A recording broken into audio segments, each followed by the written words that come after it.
സുരേഷ് ഗോപി ഇന്നലെ വോട്ട് ചെയ്തത് ഇവിടെ ശാസ്തമംഗലത്താണ്. വലിയ വിവാദമൊക്കെ ഉണ്ടായതാണ് തൃശ്ശൂരിൽ അതേ വോട്ട് ചേർത്തത്. അപ്പോൾ അദ്ദേഹം അവിടെ സ്ഥിരം താമസക്കാരനാണെന്ന് പറഞ്ഞുകൊണ്ടാണ് അവിടെ ആദ്യം ചേർത്തത്. ഇതിൻ്റെ അകത്തൊരു അല്ല, അത് ഞാൻ നേരത്തെ പറഞ്ഞല്ലോ, ഇപ്പോഴല്ല. ഇവിടെ വോട്ട് ചേർത്ത അന്ന് തന്നെ ഞാൻ പറഞ്ഞു തൃശ്ശൂർ സ്ഥിരതാമസക്കാരനെന്ന് പറഞ്ഞ് തൃശ്ശൂരിൽ വോട്ട് ചെയ്തു. ഇപ്പം ഞാൻ കഴിഞ്ഞ പാർലമെൻറ്റ് ഇലക്ഷനിലും എൻ്റെ വോട്ട് ഞാൻ വടകരയിൽ MP ആയിരുന്നപ്പോഴും ആ MP ആയിരിക്കുമ്പോൾ നടന്ന അസംബ്ലി, ലോക്കൽ ബോഡി, പിന്നീട് കഴിഞ്ഞ പാർലമെൻറ്റ്, ഈ മൂന്നിടത്തും ഞാൻ ഒരേ പോളിംഗ് സ്റ്റേഷനിൽ ഒരേ സ്ഥലത്താണ് ഞാൻ വോട്ട് ചെയ്തത്. അതാണ് ജനാധിപത്യത്തിൻ്റെ മര്യാദ. അപ്പോൾ കരുണാകരൻ എവിടെയൊക്കെ മത്സരിച്ചെന്ന്, അദ്ദേഹം ഒരുപാട് വർഷം മാളയിൽ മത്സരിച്ചു.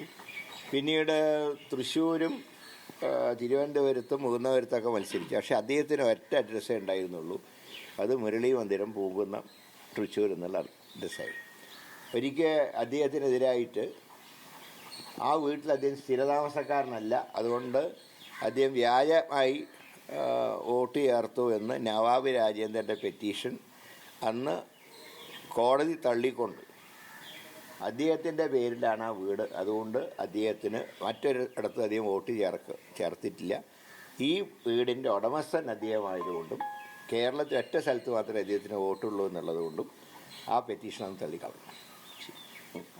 ഞാനും ഇവിടെ വോട്ട് ചേർത്തതിന് ശേഷം എൻ്റെ വോട്ട് ഞാൻ എവിടെയും മാറ്റിയിട്ടില്ല. ഇത് എന്താ പറയണ്ട, പാർലമെൻറ്റിൽ ഒരു സ്ഥലത്ത് വോട്ട് ചെയ്യുക, അസംബ്ലിയിൽ വേറെ സ്ഥലത്ത് വോട്ട് ചെയ്യുക, കോർപ്പറേഷനിൽ വേറെ സ്ഥലത്ത് വോട്ട് ചെയ്യുക, ആ രീതി ശരിയല്ല.